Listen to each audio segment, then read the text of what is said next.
नमस्कार, आप देख रहे हैं सक्षम भारत। आपके साथ मैं हूं प्रांजलि सिंह। सीमाएं सुरक्षित हैं तो हम सुरक्षित हैं, देश सुरक्षित है। एक मजबूत सेना ही किसी देश की रक्षा और अखंडता का आधार है। सुरक्षित सीमाओं के साथ साथ आंतरिक और आर्थिक मजबूती किसी भी देश को प्रगति की ओर लेकर के जाता है। और इन्हीं बातों को, सिद्धांतों को आधार में रखकर साल 2023 तमाम वैश्विक चुनौतियों के बीच तीनों सेनाओं के लिए काफ़ी उपलब्धियों से भरा हुआ रहा। इसी पर आज हम बातचीत करने जा रहे हैं सक्षम भारत में।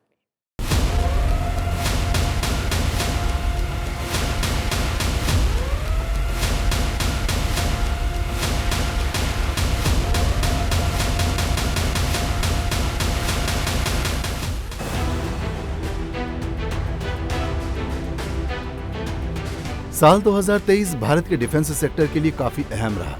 भारत ने रक्षा क्षेत्र में आत्मनिर्भरता की ओर कई बड़े कदम उठाए। 2023 में भारत ने शक्तिशाली, सुरक्षित, समावेशी और आत्मनिर्भर भारत के सपने को साकार करने की दिशा में बड़ी प्रगति की। इस साल कई अहम फैसले लिए गए, जिनमें रिकॉर्ड डिफेंस प्रोडक्शन से लेकर एयरफोर्स के लिए ट्रांसपोर्ट एयरक्राफ्ट बनाने के लिए प्लांट की आधारशिला भी शामिल है।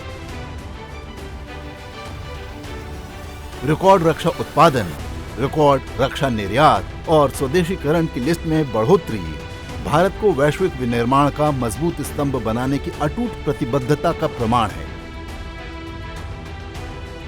दुनिया के सबसे ऊंचे युद्ध क्षेत्र में तैनात होने से लेकर लड़ाकू इकाइयों और नौसेना के युद्धपोतों की कमान संभालने तक नारी शक्ति से सैन्य कौशल में एक नई गतिशीलता आई है।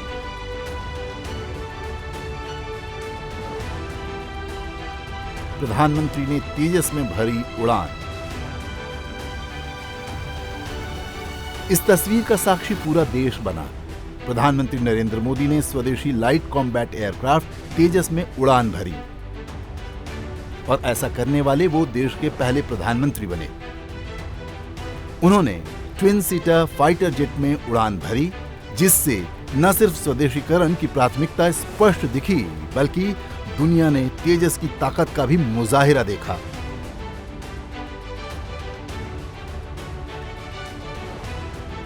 हिंदुस्तान एरोनॉटिक्स लिमिटेड यानी HAL न सिर्फ भारतीय सशस्त्र सेनाओं के लिए तेजस का निर्माण कर रही है, बल्कि इसे एक्सपोर्ट करने की भी तैयारी चल रही है।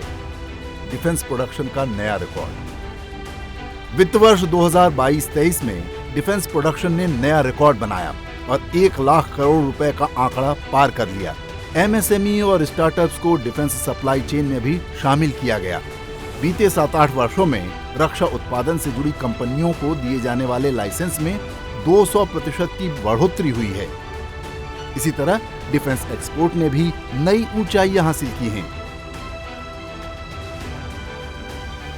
ये आंकड़ा 16,000 करोड़ रुपए तक पहुंच गया है। ये पिछले वित्त वर्ष से 3,000 करोड़ रुपए ज्यादा है। 85 देशों को हथियार का निर्यात। रक्षा के क्षेत्र में आत्मनिर्भरता की ओर बढ़ता भारत अब 85 से अधिक मुल्कों को हथियार निर्यात कर रहा है। भारतीय उद्योग ने दुनिया को अपनी डिजाइन और विकास की क्षमता दिखाई है। वर्तमान में 100 कंपनियां रक्षा उत्पादों का निर्यात कर रही हैं। आत्मनिर्भरता की ओर भारत। इंडियन एयरफोर्स के लिए ट्रांसपोर्ट एयरक्राफ्ट C-295 बनाने के लिए वडोदरा में मैन्युफैक्चरिंग प्लांट की आधारशिला रखी गई है। पहली बार मिलिट्री एयरक्राफ्ट भारत की प्राइवेट कंपनी बना रही है। इसे आत्मनिर्भर भारत की दिशा में एक बड़ा कदम माना जा रहा है। भारत में एयरबस और टाटा एडवांस सिस्टम मिलकर एयरक्राफ्ट बनाएंगे। स्पेन की कंपनी CASA एयरबस से ट्रांसफर ऑफ टेक्नोलॉजी होगी। पहला एयरक्राफ्ट इंडियन एयरफोर्स को मिल गया है। कुल 56 एयरक्राफ्ट वायुसेना को मिलने हैं, जिनमें से 16 एयरक्राफ्ट स्पेन में ही असेंबल किए जाएंगे। बाकी एयरक्राफ्ट टाटा एडवांस सिस्टम के साथ मिलकर भारत में बनाया जाएगा। अमेरिकी engine manufacturing company GE aerospace और हिंदुस्तान एरोनॉटिक्स लिमिटेड HAL के बीच फाइटर जेट के इंजन के प्रोडक्शन के लिए MOU साइन हुआ है। फाइटर जेट के इंजन दोनों कंपनियां मिलकर भारत में ही बनाएंगी। पहली बार जेट इंजन भारत में बनाए जाएंगे। GEF 414 इंजन इंडियन एयरफोर्स के लिए बन रहे स्वदेशी फाइटर जेट में लगाए जाएंगे। इससे भारत की डिफेंस इंडस्ट्री को भी सीखने और आगे बढ़ने का मौका मिलेगा।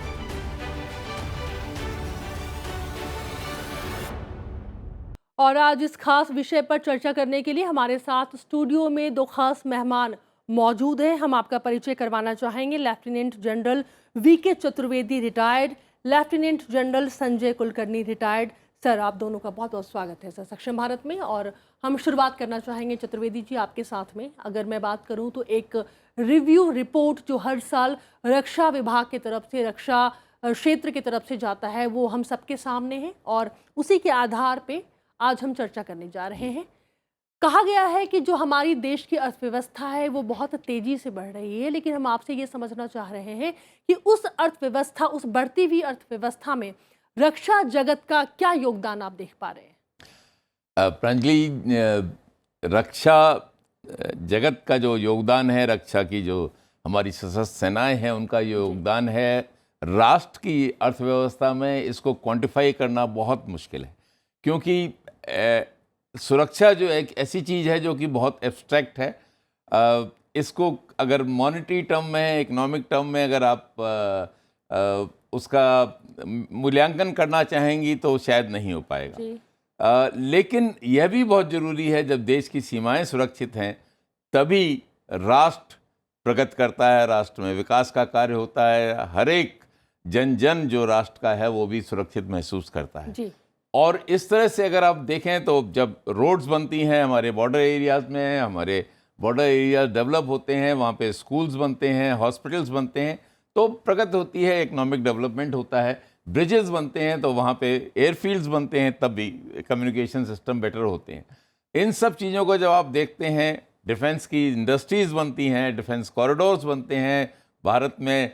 अगर हम अपनी एम्यूनिशन खुद बना रहे हैं तो लोगों को एम्प्लॉयमेंट जनरेट होता है, लोगों को एम्प्लॉयमेंट जनरेट होता है तो इकोनॉमिक डेवलपमेंट उस तरह से एक इनडायरेक्ट वे में देखा जाए तो राष्ट्र की आर्थिक व्यवस्था में डिफेंस का बहुत बड़ा और बहुत महत्वपूर्ण योगदान है। 2023 की अगर मैं बात करूं तो हम बात कर रहे हैं कि वैश्विक चुनौतियां तो देखी आई हैं, लेकिन उन चुनौतियों के बीच हमने जिन उपलब्धियों को पाया है, मैं बात कर रही हूँ तीनों सेनाओं की, आपके नज़रिए से सर। देखिएगा कि 2023 में अगर हम देखें कि भारत जो है पूरे विश्व भर का 5वां, द 5th लार्जेस्ट इकॉनमी जिसे कहते हैं भारत को, उस इकॉनमी को कायम रखने के लिए और उससे आगे बढ़ने के लिए बहुत ज़रूरी है कि सुरक्षा का, अगर देश की सीमाएं सुरक्षित हैं तो आप प्रगति कर सकते हैं। अगर आप प्रगति करेंगे तो विश्व में आपका नाम होगा, विश्व में आपका नाम होगा, आपको डिप्लोमेटिक स्ट्रेंथ मिलेगी। तो इट इज़ ऑल कनेक्टेड।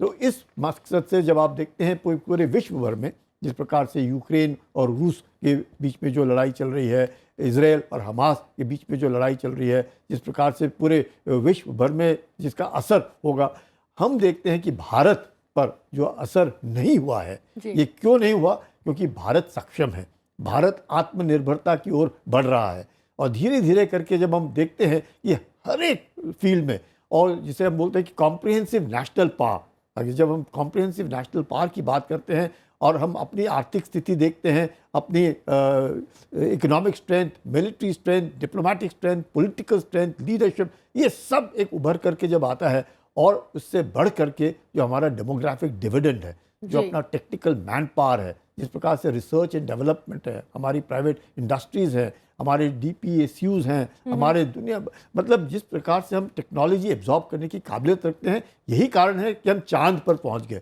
अगर जो देश चांद पर पहुंच सकता है, आप समझ सकते हैं, और उसी को मद्देनजर रखते हैं मिसाइल्स के ऊपर जिस प्रकार से हम लोग आगे जा रहे हैं, तो मतलब एब्जॉर्प्शन ऑफ टेक्नोलॉजी, उसको लेते हुए जिस प्रकार से पूरे विश्व भर में अपना दबदबा, भारत सक्षम आत्मनिर्भरता की ओर बढ़ रहा, इस सब पूरे संदर्भ में मैं कहूँगा कि जो मिलिट्री स्ट्रेंथ है वो बहुत ज़रूरी है। आपकी बातों से ही मैं एक सवाल निकालूं कि राजनाथ सिंह जो हमारे देश के रक्षा मंत्री हैं, उन्होंने अपनी बातों ही बातों में एक बात जो है काफ़ी प्रमुखता के साथ कहा है कि अब वो वक्त नहीं कि जब हम दबाव में काम किया करते थे। सर, इसका क्या मतलब है इस बात का, और इसका फ़र्क कितना पड़ा है?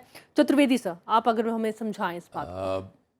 जो हमारे रक्षा मंत्री जी का बयान है बहुत ही करेक्ट है, और इस संदर्भ में कि आज भारत इंडिपेंडेंटली राष्ट्र हित में निर्णय लेता है, किसी के दूसरे बचाव में नहीं, किसी के दूसरे के प्रेशर में, दबाव में कोई निर्णय नहीं लेता। जैसे कि अगर आप देखें कि S-400 हमने जब रशिया से खरीदने की निश्चय कर लिया था, कितना दबाव था हमारे अमेरिका की ऊपर तरफ से, फ्रॉम अमेरिका की तरफ से, लेकिन भारत दृढ़ रहा, भारत ने वही खरीदा जो भारत के राष्ट्र हित में था। तो ये जो चीज़ें हैं एक बहुत सही दिशा में हमको ले जा रही हैं। आज भारत की सशस्त्र सेनाएं बहुत काबिल हैं, सक्षम हैं, और वो राष्ट्र की जो सीमाएं हैं उनकी रक्षा करने में पूरी तरह से सुदृढ़ हैं, संपन्न हैं, सुसज्जित हैं, वेल इक्विप्ड, वेल ट्रेन्ड हैं। जो रिव्यू रिपोर्ट है उसके कुछ खास बिंदुओं पर हम नज़र डालना चाहेंगे। अगर रक्षा उत्पादन की बात अभी चतुर्वेदी सर ने की है, 1 लाख करोड़ के पार पहुंचा है देश का रक्षा उत्पादन। अगर मैं बात करूं आंकड़ों की, तो वित्त वर्ष 22-23 में 16,000 करोड़ रुपए रहा, जो पिछले वित्त वर्ष के लगभग 3,000 करोड़ रुपए अधिक है। यानी कि 16 और 17 के बाद इसमें 10 गुना ज़्यादा इजाफा आया है। कितनी बड़ी उपलब्धि रक्षा उत्पादन में जिस तरीके से हम आगे बढ़ रहे हैं, बहुत ज़बरदस्त। देखो, जो इंडिजिनस डिफेंस इंडस्ट्रीज है उसमें 1 लाख करोड़ का कंप्लीट प्रोडक्शन, 16,000 करोड़ का एक्सपोर्ट। ये जो एक्सपोर्ट है, इट इज़ $5 बिलियन जो हम बात कर रहे थे कि हमने एक्सपोर्ट करना चाहिए।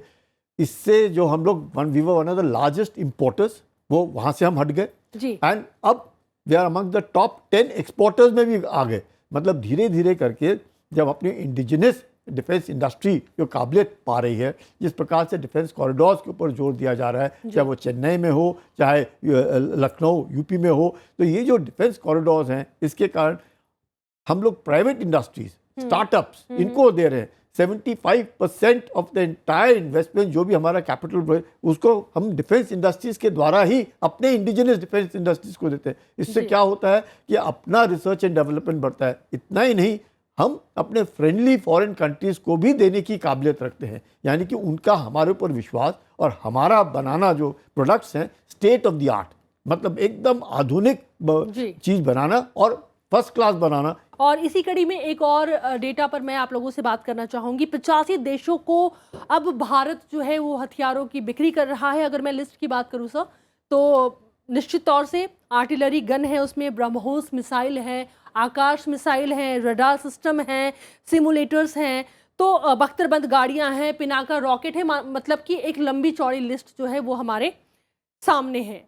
तो क्या ये 85 देशों में जो हथियारों की बिक्री बढ़ी है, ये भी बताता है कि हम कितने विश्वास के साथ में पूरी दुनिया में अपनी जो एक पहचान है वो बना रहे हैं या फिर बना चुके हैं? एक तो वो विश्वास, दूसरा उनका हमारे ऊपर विश्वास। ये हमने खुद देखा है, भारत ने खुद देखा है कि 71 की लड़ाई में क्या क्या हुआ, कौन नहीं देता है। हमने खुद देखा है 99 का जब कारगिल का युद्ध हुआ, किस प्रकार से अच्छे दोस्त हमारे जो है माने जाते हैं, उन्होंने भी देने से काफ़ी चीज़ें इनकार की। तो हम लोगों को थोड़ा सा हम लोग बैकफुट पे रहे। लेकिन आज जब हम खुद एक आत्मनिर्भर की ओर बढ़ रहे हैं, हमें दूसरे को निर्भर करने की जरूरत नहीं। दूसरी बड़ी बात, जिन देशों के साथ हम लोग एक्सपोर्ट करें, उन्हें भी भारत के ऊपर विश्वास है।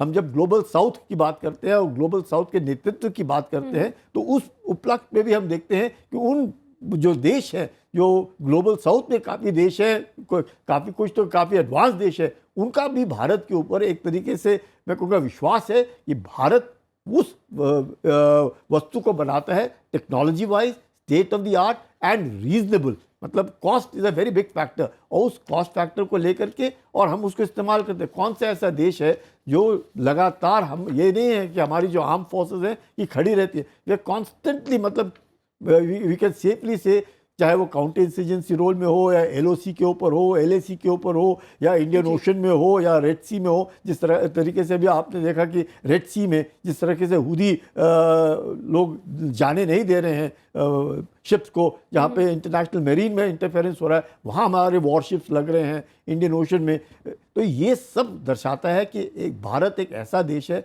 जब तक हम लोग आत्मनिर्भर नहीं होंगे, इक्विपमेंट हम बनाते भी हैं, उसको इस्तेमाल भी करते हैं, और जिससे कि जो हमारे फ्रेंडली फॉरेन कंट्रीज़ हैं वो भी, उनका भी विश्वास हमारे पर बढ़ता है कि वाकई ये टेस्टेड है, रिलायबल है। हम उस तस्वीर की अगर बात ना करें तो 2023 अधूरा है, जब पहली बार किसी प्रधानमंत्री ने तेजस में उड़ान भरी, और उस तस्वीर को हमें ज़रूर याद करना चाहिए। बेंगलुरु में जब देश के प्रधानमंत्री नरेंद्र मोदी ने ट्विन सीटर तेजस में उड़ान भरी, और ये मुझे लगता है कि HAL के लिए एक बहुत बड़ी प्राथमिकता थी, और उन्होंने, प्रधानमंत्री ने भी बताया कि उन्हें कितना गर्व महसूस हो रहा था। फिर से बात हो रही है मेक इन इंडिया की, स्वदेशीकरण की। आपका रिप्लाई सर इस पर? बहुत बड़ा संदेश हमारे प्रधानमंत्री जी ने पूरे विश्व को दिया है हमारी मैन्युफैक्चरिंग कैपेबिलिटीज़ के बारे में। और LCA एक ऐसा एयरक्राफ्ट है जो कि अगर आज के दिन में देखा जाए तो कटिंग एज टेक्नोलॉजी है, और अगर हम उसको इंडिजिनसली बना के और उसमें हमारे प्रधानमंत्री जाते हैं और फ्लाई करते हैं, तो ये एक ऐसा संदेश जाता है कि LCA बहुत सुरक्षित और state of the art aircraft है, जिसको कि, और ऑलरेडी LCA के लिए डिमांड आने लगी हैं लोग। बहुत सून हम इसको, LCA के कुछ ऑर्डर्स भी ऑलरेडी आ चुके हैं, और इसको जब हम इंपोर्ट करेंगे तो एक भारत के जो मैन्युफैक्चरर्स हैं, जो रिसर्च एंड डिज़ाइन वाले लोग हैं, उनमें एक अलग उनका मनोबल बढ़ेगा। और भारत, ये दिन दूर नहीं है कि वर्ल्ड की जो सबसे बेस्ट एयरक्राफ्ट में बहुत जल्दी ही जाएगा। UAVs भी हमारे देश में अब बनने लगे हैं। इस तरह से और भी चीज़ें जो भारत में मैन्युफैक्चर होंगी, जब हम उसकी क्वालिटी कंट्रोल दिखाएंगे। और ये जो प्रधानमंत्री का जो संदेश था उसमें फ्लाई करने से यही था कि इसकी क्वालिटी बहुत अच्छी है। ये दर्शाता है कि हमारा जो इक्विपमेंट है वर्ल्ड स्टैंडर्ड है। अगर प्रधानमंत्री जा सकते हैं, उसमें उड़ान भर सकते हैं, इसका मतलब ये है कि कोई फिक्र नहीं है, और यही इससे मनोबल ऊंचा होता है, पूरा फोर्सेस का मनोबल ऊंचा होता है। विश्व में हम जब एयर शोज करते हैं बेंगलुरु में, और वहाँ पे जब 50 से एक देश भाग लेते हैं, जब हम लोग जिस तरीके से अपने एयरक्राफ्ट को फ्लाई करते हैं तेजस को, तो ज़रूर एक मैसेजिंग जाता है कि वाकई state of the art and one of the finest equipment है, इसमें कोई फिक्र नहीं। जब देश के प्रधानमंत्री इस पर उड़ान भर सकते हैं तो कोई भी कर सकता है। तो ये जो मैसेजिंग है बहुत अच्छा जाता है। यही नहीं, आप देखते हैं राष्ट्रपति भी जाती हैं, उन्होंने भी फ्लाई किया सुखोई। तो इसका क्या दर्शाता है कि हम लोग, जो हमारे सुप्रीम कमांडर हैं, हमारे प्रधानमंत्री हैं, हमारे रक्षा मंत्री हैं, तीनों हर हमेशा इस तरह की उड़ान भरते हैं, इसी मकसद से दिखाने के लिए कि वाकई जो हमारा इक्विपमेंट है स्टेट ऑफ द आर्ट है, इसके ऊपर विश्वास हमारा भी है और पूरा विश्व का भी है। 2023 में कई महत्वपूर्ण जो है वो अप्रूवल भी मिले हैं डिफेंस मिनिस्ट्री की तरफ से। DSC ने कई बड़े बड़े अप्रूवल दिए हैं, जिसके बाद आने वाले समय में मुझे लगता है कि और बहुत सारे और बहुत बड़े चेंजेस जो हैं वो तीनों सेनाओं में देखने के लिए मिलेंगे। आपकी सर प्रतिक्रिया इस पर? बहुत अच्छी पहल है। और आज जब हम पहले किसी ज़माने में, आज से कुछ समय पहले बेसिकली असेंबल करते थे, हमारी ऑर्डिनेंस फैक्ट्रीज थी, हमारे PSUs थे, वो भारत केवल असेंबलिंग का काम करता था। आज हम मैन्युफैक्चरिंग कर रहे हैं, हम डिज़ाइनिंग कर रहे हैं, हम रिसर्च कर रहे हैं। ये बहुत बड़ी चीज़ है। एटैक जो एडवांस टोड आर्टिलरी गन है, उसको हमने डिज़ाइनिंग किया है, उसके L&T और हमारे उन्होंने खुद बनाई है। इसी तरह से K9 थंडर हमारे भारत में, गुजरात में उसका पूरी असेंबलिंग हुई है, और रेजिमेंट सब बनने लगी कुछ। इसी तरह से ट्रांसपोर्ट एयरक्राफ्ट बड़ौदा में जिसका फैक्ट्री बनाई गई है, वो भी शुरू में सेमी नॉकडाउन कंडीशन में, हाँ, C295, और बाद में ये भारत में बनेगा। ये सब चीज़ें एक ऐसा इंडिकेट करती हैं कि भारत आज सक्षम है, भारत सही दिशा में जा रहा है, भारत में कैपेबिलिटी है एक लंबी लड़ाई लड़ने की भी। लेकिन एक चीज़ मैं आपको बताना चाहता हूँ प्रांजलि जी, कि भारतीय सेनाएं जब सक्षम होंगी, संपन्न होंगी, सुदृढ़ होंगी, मॉडर्नाइज्ड होंगी, वेल इक्विप्ड, वेल ट्रेंड होंगी, तो वो शांति की गारंटी होगी, ना कि लड़ाई की। जब भारतीय सेनाएं सक्षम है तो सीमाएं सुरक्षित हैं, भारत में शांति रहेगी और भारत का जन जन शांति महसूस करेगा और प्रगति की दिशा में आगे बढ़ेगा। कुलकर्णी सर, अभी बात कर रहे थे सर परिवहन विमान की, जिसकी C295 की बात हो रही थी, तो ये मुझे लगता है कि ये बहुत ही अच्छा कदम है। देखिए अभी एक हमें मिल चुका है, कुल 56 एयरक्राफ्ट जो हैं वो वायुसेना को मिलने हैं, जिसमें से कि 16 एयरक्राफ्ट स्पेन में ही असेंबल किए जाएंगे, लेकिन जो बाकी एयरक्राफ्ट हैं वो टाटा एडवांस सिस्टम के साथ मिलकर के भारत में हम खुद बनाएंगे। मुझे बताइए कि ये तो खैर हम एक परिवहन विमान के बारे में बात कर रहे हैं, ऐसे और भी बहुत सारे प्रोजेक्ट हैं जिस पर की बातचीत चल रही है और जिसकी कि असेंबलिंग जो है वो आने वाले दिनों में भारत में ही होने जा रही है। बिल्कुल, आप देखिएगा G414 इंजन जब आप अपने तेजस के लिए आ रहे हैं, इससे क्या दर्शाता है कि वाकई हम लोग काबिलियत है, उसको एब्जॉर्ब कर सकते हैं और उस चीज़ को बनाने की हम लोग काबिलियत रखते हैं। ट्रांसपोर्ट एयरक्राफ्ट हुआ, हेलीकॉप्टर्स हुए, अपने फाइटर एयरक्राफ्ट हुए, सबमरीन हुए, सब कुछ जब जो भी है, मैज़ेगन डॉक से अभी जो INS इम्फाल हुआ जिसका लेडी क्रू है, इमेजिन विमेन एम्पावरमेंट, आप देखिएगा रिसेंटली हुआ जो बिल्कुल लेडी क्रू है, तो वो देखिए जो सब विशाखापट्टनम हुआ, चेन्नई हुआ, ये जितने भी INS के वॉरशिप्स अभी लगे हुए हैं रेड सी के ऊपर यकीन करने के लिए कि फ्रीडम ऑफ नेविगेशन में कोई दखलंदाजी ना दे, ये क्या दर्शाता है? ये सब दर्शाता है कि हम लोग सबमरीन भी बना रहे हैं, हम लोग शिप्स भी बना रहे हैं, हम फाइटर एयरक्राफ्ट भी बना रहे हैं, हम हेलीकॉप्टर्स भी बना रहे हैं, हम ट्रांसपोर्ट एयरक्राफ्ट भी बना रहे हैं, हम गन्स भी बना रहे हैं, हम टैंक्स भी बना रहे हैं, हम राइफल भी बना रहे हैं, बुलेट प्रूफ जैकेट भी बना रहे हैं, हेलमेट भी, मतलब चाहे वो इक्विपमेंट फाइटिंग इक्विपमेंट हो, कम्युनिकेशन का हो, रेडार्स का हो, सब में जो काबिलियत धीरे धीरे करके हम देख रहे हैं आत्मनिर्भर होने में, मुझे लगता है एक वक्त आएगा we will as it is हम we won't be one of the top importers, we will be one of the top 3 exporters. VK Chaturvedi sir, मेरा सवाल आपसे है, अभी तक हमने उपलब्धियों के बारे में बात की है, मैंने वैश्विक चुनौतियों की भी बात की है जिस पर हमें ध्यान देने की बहुत ज़रूरत है। हम आपसे अब ये समझना चाह रहे हैं कि वो कौन सी बातें हैं रक्षा जगत में अभी भी जिस पर फोकस करने की बहुत ज़्यादा ज़रूरत है, ताकि जब हम 2024 की बात करें या हम आगे आने वाले सालों की बात करें तो हमें उन बातों का फ़र्क दिखे। जो वॉरफेयर है ये बड़ा डायनेमिक एक फील्ड है जहाँ पे हर रोज़ कुछ ना कुछ बदलता है। हम लोग सोचते थे शॉर्ट वॉर्स होंगी, लेकिन अभी जब रशिया यूक्रेन का आपने देखा तो एकदम उसमें हमारा जो थिंकिंग है वो बदली है। हम लोग सोचते थे कि टेररिज्म को, जैसे इज़राइल और हमास आज लड़ाई लड़ रहे हैं, टेररिज्म के अगेंस्ट है, लेकिन कितने लोग इन्वॉल्व हो गए, काफ़ी लोग उसमें इन्वॉल्व हो गए हैं, कोई उसको मदद कर रहा है। इसके अलावा टेक्नोलॉजी भी हमारे उसमें आएगी। जो लेसन्स हमको इन हमास, इज़राइल और रशिया यूक्रेन से मिलते हैं, एक तो ये कि स्वावलंबन बहुत बड़ी चीज़ है, आत्मनिर्भरता होनी चाहिए, हमको अपने पैरों पे खड़ा होना है, वो बहुत ज़रूरी है।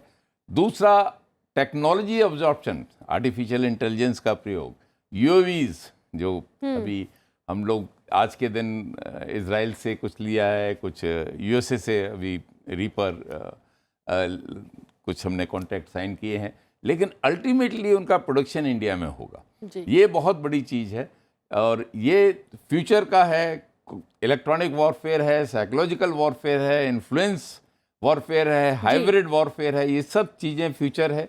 और हमारे जो सशस्त्र सेनाएं हैं, भविष्य की जो चुनौतियां हैं उनको मीट करने के लिए सक्षम हैं और वो उस तरह से बदलाव भी कर रहे हैं। जनरल चतुर्वेदी जी ने कहा, उसके अलावा मैं कहूँगा कि टेक्नोलॉजी के मामले में स्पेशली प्राइवेट सेक्टर जो इंडस्ट्रीज़ हैं उनको अगर हम आगे ला रहे हैं तो उनको भी लगना चाहिए कि उनके ऊपर जो नॉर्मल मैन्युफैक्चरिंग कैपेबिलिटीज़ है, जब कोई भी जो रक्षा सामग्री जो है इट इज़ कैपिटल इंटेंसिव, जब कोई भी प्राइवेट इंडस्ट्री उस पर इन्वेस्टमेंट करता है तो लगता है कि उसको ऑर्डर्स मिलते रहने चाहिए।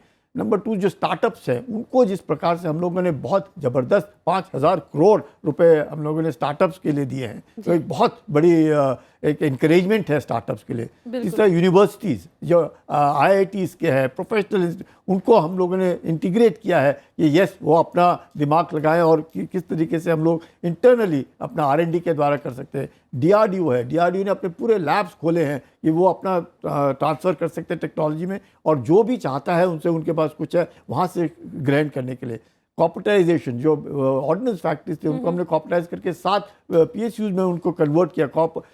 उसको यकीन करने के लिए कि जो कुछ भी हम हिंदुस्तान में बनाएं ऐसा होना चाहिए कि यस वाकई ये हिंदुस्तानी है, स्टेट ऑफ द आर्ट है, लेटेस्ट इन वॉरफेयर है। जब ये भरोसा सबसे होएगा और वो काबिलियत हमारे में है और पैसा जो है वो अपना है, उसका जो इम्प्रोवाइजेशन होता है, उसमें जो इंडियनाइजेशन में इम्प्रूवमेंट हम लोग करते हैं, वो सब कुछ अंदर होता है। चाहे उसका मेंटेनेंस है, चाहे उसका अपग्रेडेशन है, चाहे उसका मैन्युफैक्चरिंग है, सब कुछ जब हिंदुस्तान में होगा, हिंदुस्तानी बनाएगा, उससे जो नॉट ओनली डिफेंस इंडस्ट्री, उसका स्पिल ओवर होगा, जो जिससे एम्प्लॉयमेंट जनरेट होगा बाकी फील्ड में। तो मुझे लगता है जो डिफेंस इंडस्ट्री है, अगर वो एक दफे से मजबूत ही पकड़ लेगा और इंडियन मैन्युफैक्चरिंग में जिस प्रकार से हम धीरे धीरे करके कदम बढ़ा रहे हैं, मुझे लगता है बहुत वक्त आने जल्दी आपने वक्त एक आएगा। तरफ तकनीक की बात की, एक तरफ स्टार्टअप्स की बात की है, और आपने ये भी कहा है कि निजी क्षेत्र को बढ़ावा देने की ज़रूरत है, तभी हमें आगे और ज़्यादा फर्क दिखेगा। संजय कुलकर्णी, VK चतुर्वेदी जी, बहुत बहुत शुक्रिया। काफ़ी अहम जानकारियाँ आप लोगों के माध्यम से मिली हैं, और हमने भी बहुत सारी ग्राफिक्स के माध्यम से आप तक जानकारियाँ पहुँचाई है कि जो एंड रिव्यू, जो रिपोर्ट है 2023, जो कि रक्षा क्षेत्र को लेकर के डिफेंस मिनिस्ट्री ने जारी किया है, उसमें बहुत सारी ऐसी जानकारियाँ हैं जो बता रहा है कि भारत, नया भारत, नई दुनिया में अपनी एक नई पहचान बना रहा है, और आगे इस ओर हमारा भरोसा, हमारा आत्मविश्वास कायम है। आज के लिए सक्षम भारत में इतना ही। आप देखते रहिए संसद TV। नमस्कार।